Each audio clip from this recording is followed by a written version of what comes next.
अजंता के गुफा चित्रों में आज हम गुफा नंबर 16 और गुफा नंबर 17 के चित्रों के बारे में जानकारी प्राप्त करेंगे।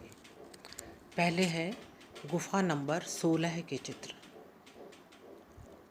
इस गुफा में सबसे महत्वपूर्ण चित्र मरणासन राजकुमारी का है, जिसमें दिखाया गया है कि राजकुमारी को बचाने के लिए सभी प्रकार के प्रयत्न किए गए, परंतु सभी निष्फल हो गए। इसमें एक सेविका बड़े स्नेह और चिंता के भाव से रानी को सहारा दिए हुए दिखाई गई है, जिनके बाईं ओर दो सेविका केले के वृक्ष के नीचे हाथ में घड़ी लिए खड़ी हैं। चित्र में राजकुमारी की भावभंगिमा, मुद्राएं, अलसता में डूबी देह यम के निमंत्रण की राह देख रही हैं। चारों तरफ निराशा के बादल आच्छादित हैं। मृत्यु से कपकपाते होंठ, झुकती हुई ग्रीवा, गिरती हुई पलकें, झड़ते हुए नेत्र और लटकते बाहु, चारों तरफ व्याकुलता का वातावरण संजोए हुए हैं। आकृति के हल्के से हल्के, सूक्ष्म अतिसूक्ष्म दुखपूर्ण भावों को कलाकारों ने बड़े सुंदर ढंग से अभिव्यक्त किया है।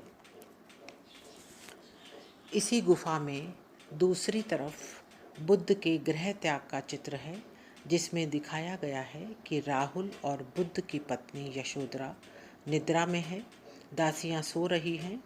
ऐसे समय में बुद्ध अपने पुत्र और अपनी पत्नी पर अंतिम दृष्टि डालते हुए घर से निकल जाते हैं।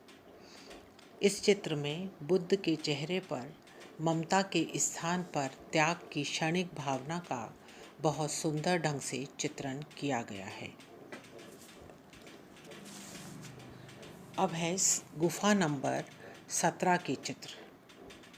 अजंता की इस गुफा में सर्वाधिक चित्र प्राप्त हुए हैं, जिनके कुछ हिस्से झड़ गए हैं, तब भी ये काफ़ी महत्वपूर्ण हैं।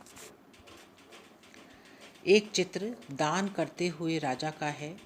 इस चित्र के बारे में कुछ व्यक्तियों का कहना है कि यह वैसंतर जातक कथा से संबंधित है। इस चित्र में दिखाया गया है कि 4 व 5 वर्ष की अवस्था में राजकुमार अपना बहुमूल्य धन अपनी धाय को दे रहे हैं। इसके साथ ही चित्र में बहुत से भिक्षु व भिक्षुणी की भीड़ भी दिखाई गई है, जो बहुत से दान व भेंट ग्रहण करते हुए चित्रित हैं। एक तरफ दिखाया गया है कि राजा और रानी सिंहासन पर बैठे हैं। एक स्त्री और एक बच्चा दान में देने के लिए इन उपहारों को ला रहा है।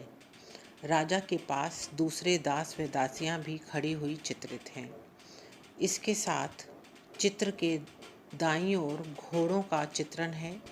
संभवतः ब्राह्मण को दान में देने के लिए किया गया है। इसी गुफा में पीछे की दीवार पर अप्सरा और गंधर्वों के पूजन का दृश्य अंकित है। इन अप्सरा एवं गंधर्वों का शारीरिक सौंदर्य एवं उनके फहराते हुए वस्त्र दर्शनीय है, जिनमें एक अप्सरा का चेहरा बिल्कुल साफ चमकता हुआ, कानों में बड़े बड़े कुंडल व माथे पर पगड़ी, सभी कुछ बहुत सुंदर लग रहा है। इस बरामदे की छत विभिन्न खंभों में विभक्त है। इन खंभों पर पुष्प एवं लताओं का बहुत सुंदर अंकन है। रंगों के अंतर्गत पीला, हरा, सफ़ेद एवं काले आदि रंगों का प्रयोग है। नीले रंग का प्रयोग बहुत कम हुआ है। इस गुफा में एक लंगूर का भी बहुत सुंदर चित्रण हुआ है, जिसने सीने पर अपने बच्चे को चिपटाया हुआ है एवं पूंछ उठी हुई है, जो पशुओं में मातृत्व की द्योतक है। चित्र देखने में आकर्षित लगता है।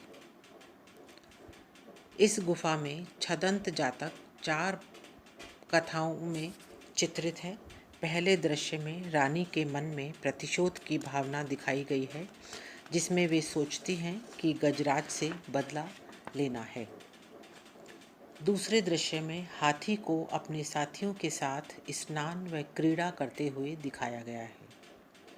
तीसरे दृश्य में कोई सेवक हाथी के दांत को निकाल कर लाता हुआ तथा चौथे में रानी मूर्छित अवस्था में तथा गजराज तालाब में दिखाया गया है। यह तालाब कमल पुष्प से भरा हुआ बहुत सुंदर लग रहा है।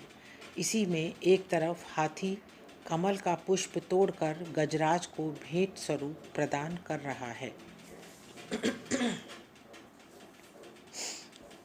इसके अतिरिक्त पहाड़ियों में अन्य पशु जैसे लंगूर व भेड़िए आदि वन्य जीवों की स्वतंत्रता बहुत सुंदर ढंग से चित्रित की गई है।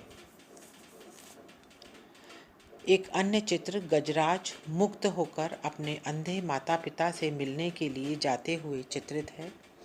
इस कथा संदर्भ में ऐसा है कि बुद्ध श्वेत हाथी रूप में छदंत की प्रशंसा सुनकर काशी के महाराज उसे अपने राज्य में ले आए, लेकिन छदंत ने माँ के वियोग में पानी तक भी ग्रहण नहीं किया। द्रवीभूत होकर राजा ने उसे मुक्त कर दिया। वहीं से वह छदंत अपने माता पिता से मिलने जाता है। इस गुफा में दूसरे पशु पक्षी जैसे हिरन, घोड़ा, कुत्ता व हंस आदि का बहुत सुंदर अंकन हुआ है। एक अन्य दृश्य में रानी दर्पण में अपना रूप देखती हुई चित्रित है। इस गुफा का सबसे महत्वपूर्ण चित्र माता पुत्र का चित्र है, जिसमें दिखाया गया है कि बुद्ध भिक्षुक के रूप में भिक्षा मांगने आ रहे हैं और यशोधरा उनकी पत्नी अपना श्रेष्ठतम धन राहुल को भिक्षा के रूप में देने के लिए आगे बढ़ रही है।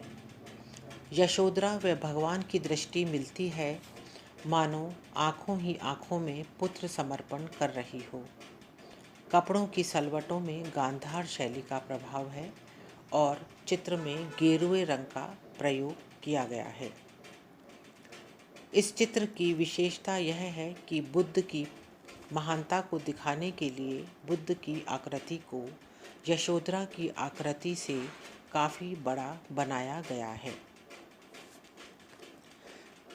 यह अजंता के चित्रों की प्रमुख विशेषता रही है कि देवी देवताओं के चित्रों को बड़ा बनाया गया है। प्रसिद्ध कलाविद श्री हैवल ने इसकी तुलना वेलिनी के चित्रों से की है। फ्लोरेंस विनियन का कहना है कि यह एक ऐसी कृति है जिसको कभी भुलाया नहीं जा सकता। इस माता पुत्र के चित्र में जहाँ एक तरफ अतुल भक्ति दिखाई देती है, वहीं दूसरी तरफ एकटक नयन से बुद्ध की तरफ देखते हुए उनके नयन बहुत ही भावना से ओतप्रोत दिखाए गए हैं। इसी गुफा में एक अन्य चित्र वैसंतर जातक का है, जिसमें राजकुमार एक ब्राह्मण याचक को दान के रूप में पुत्र को देते हुए दिखाए गए हैं। इसमें उस दुष्ट ब्राह्मण के चेहरे पर कुछ भावना और दूसरी तरफ राजकुमार बड़ी शांत मुद्रा में बालक को समर्पित करने की मुद्रा में चित्रित है। तो ये थे अपने गुफा नंबर 16 और 17 के चित्र।